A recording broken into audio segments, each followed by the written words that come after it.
Merci, Monsieur le Premier ministre. J'ai quelques questions. Je vais revenir sur certains des points de votre exposé qui étaient très approfondis.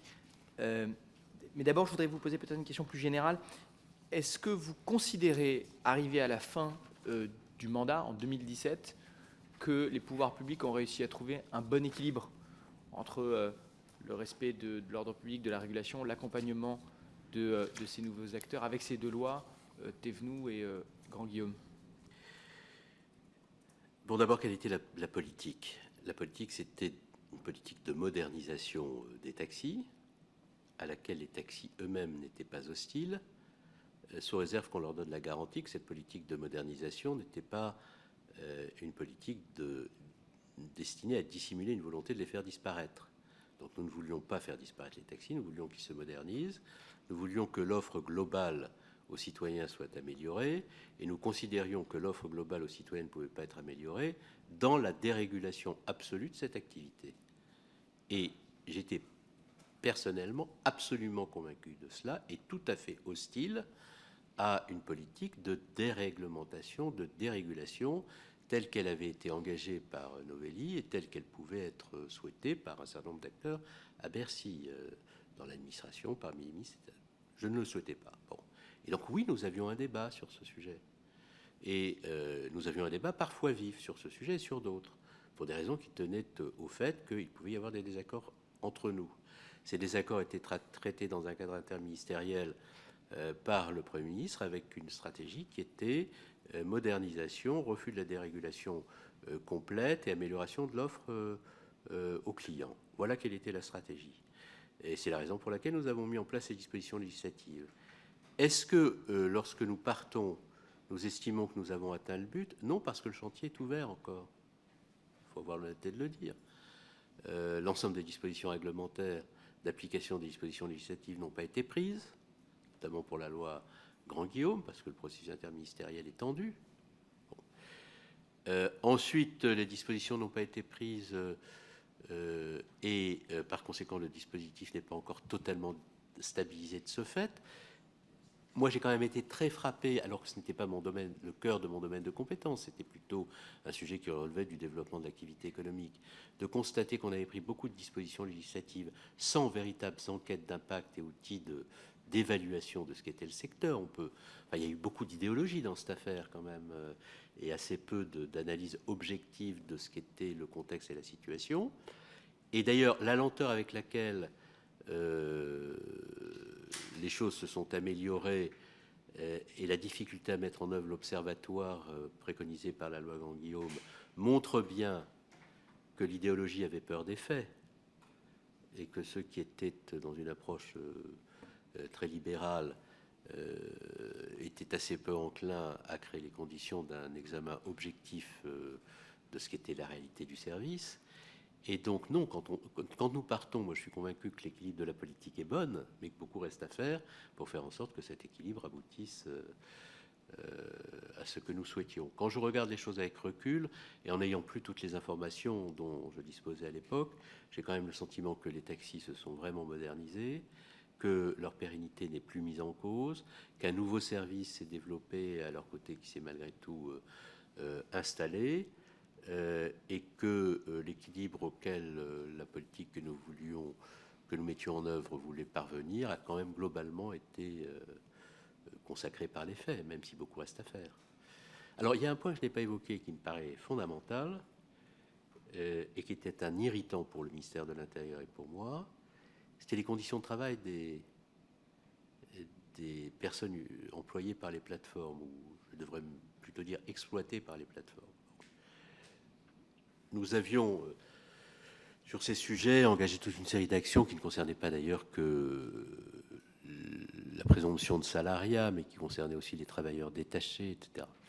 Bon, les choses, là aussi, ont beaucoup progressé, c'est-à-dire qu'un travail était engagé au sein de l'Union européenne, la jurisprudence française était contradictoire, elle était incertaine, elle introduisait de l'insécurité juridique. La Commission européenne a fait une proposition qui était insuffisante. Je crois comprendre que le Parlement européen a complété la proposition de la Commission en introduisant dans la proposition de la Commission une disposition à laquelle je souscris totalement, qui est la présomption de salariat. Et donc, je pense que ce qui a été fait à travers l'équilibre que nous avons voulu atteindre, plus la directive européenne, devrait être un élément de stabilisation définitive de l'activité de ce secteur. J'ai encore quelques questions. Merci. Je voudrais revenir sur la question du deal que vous avez mentionné. Pardon ? Je n'ai pas entendu, Monsieur le Président. Excusez-moi, je vais revenir sur la question du deal et plus précisément, vous l'avez mentionné brièvement, sur le débat de l'harmonisation des formations entre les chauffeurs VTC et taxis. Donc on a cet arrêté du 2 février 2016 relatif à la formation et à l'examen de conducteurs de voitures de transport avec chauffeur qui est signé en interministériel par des représentants de la ministre de l'écologie et du développement durable, du ministre de l'Intérieur, par délégation le magistrat délégué interministériel à la sécurité routière, délégué à la sécurité et la circulation routière, M. Barbe, et une représentante du ministère de l'économie.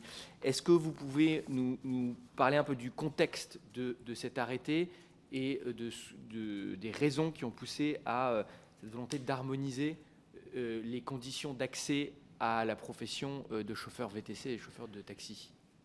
Oui, merci de cette question, parce qu'effectivement, on parle de deal, mais je n'ai pas précisé sur quoi aurait porté le deal. Donc, si je comprends bien le contenu des informations qui ont été diffusées, il y aurait eu la suppression du Burpop, en contrepartie de quoi il y aurait eu un accord sur la formation. Et le deal, c'était ça. Bon. Alors, pour ce qui concerne la suppression du Burpop, elle était inconditionnelle. Nous avions engagé toutes les procédures que je viens d'indiquer. Les tribunaux français étaient saisis. Le tribunal s'était prononcé en octobre 2014. Il devait voir sa décision en première instance confirmée une année plus tard. Uber avait multiplié les procédures à l'encontre de la loi Thévenoud en allant jusqu'à soulever une question prioritaire de constitutionnalité dont il espérait qu'elle ruinerait tous les efforts législatifs faits par le gouvernement pour réguler le secteur. Il n'en a rien été. Et donc, mon analyse, et qui correspond à la réalité, c'est que c'est la multiplication des actions conduites par l'administration pour faire respecter les dispositions législatives qui ont abouti à la suppression du Burpop. J'ai d'ailleurs eu l'occasion de dire de façon très nette aux responsables d'Uber que s'ils ne cessaient pas ces activités alors qu'elles étaient illégales, je les tiendrais comme personnellement comptables de ne pas l'avoir fait, alors qu'il était de leur responsabilité de faire cesser cette illégalité, et j'en ai profité pour matérialiser la détermination qui était la nôtre à faire respecter le droit. Donc il n'y a eu, sur ce sujet, aucune contrepartie à ce qui, encore une fois, relevait de l'application de la loi. Pourquoi est-ce qu'il n'y a pas eu de contrepartie? Parce que s'il y avait eu une contrepartie, ça aurait eu une signification bien plus grave que le deal. Ça aurait, la signification qu'aurait une contrepartie, pour moi, c'était inacceptable. C'était, vous êtes en contravention avec le droit, vous voulez mettre le droit en conformité avec vos intérêts au motif que vous êtes financièrement puissant, et pour bien vous montrer que nous sommes faibles, nous allons faire un deal. Ça, c'est inacceptable. Si les choses fonctionnent ainsi, ça veut dire qu'il n'y a plus d'état de droit. Donc, pour moi, ça n'était pas concevable. Donc, voilà. Alors, ensuite, sur la formation. Sur la formation, j'ai cherché à préciser très finement ce qui s'était passé, les différentes étapes, pour comprendre quel avait été le cheminement. Donc, avant la loi Thévenoud, il n'existait pas de formation spécifique pour les VTC en France, pour la bonne simple raison que la loi Novelli, je l'ai dit, était une loi qui était une loi d'imprécision. Elle avait créé un produit, un projet, un objet, mais n'avait aucunement défini les règles s'appliquant à cet objet. Et la formation des chauffeurs de taxi était régie par un texte de 2009 qui établissait les conditions d'accès à la profession de chauffeur de taxi et définissait les modalités de formation pour les candidats. Mais le texte sur les taxis ne fixait, je le précise, aucun minimum d'heures. C'est un texte qui fixait des principes généraux. La loi Thévenoud a instauré une formation obligatoire et un examen pour les conducteurs de VTC, dont les conditions et les modalités devaient être précisées par un texte réglementaire. C'est l'arrêté de février 2016 qui le fait. donc de nombreux mois après que l'activité a cessé, et qui établit la durée de formation à 7 heures. Et ce texte-là a été abrogé quelques mois après, en avril 2017, par un arrêté du 5 avril 2017. La loi Grand-Guillaume et ses décrets d'application visent à créer les conditions d'une harmonisation entre la formation des VTC et la formation des chauffeurs de taxi. Pourquoi ? Parce qu'il y avait une demande conjointe, si je me souviens bien, des deux professions. Les VTC étaient formés par des organismes de formation privés. Les chauffeurs de taxi étaient, pour leur part, formés par les préfectures. Et il a été décidé au terme d'une discussion que ce serait la Chambre nationale des artisans qui procéderait désormais à la formation, à une formation harmonisée.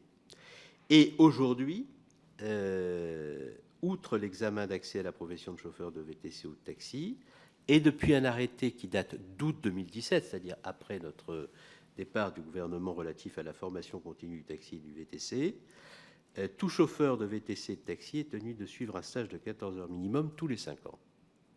Bon. Donc les dispositions relatives à la formation et au nombre d'heures de formation qui prévalent aujourd'hui ont été arrêtées après le changement de gouvernement et de majorité de président de la République, pas avant. Et donc, avant que le quinquennat ne se termine, la seule disposition qui a vraiment prévalu, c'est la disposition d'harmonisation des modes de formation à travers l'émergence de la Chambre nationale des artisans et l'harmonisation à 7 heures, ultérieurement passée à 14 heures sur 5 ans.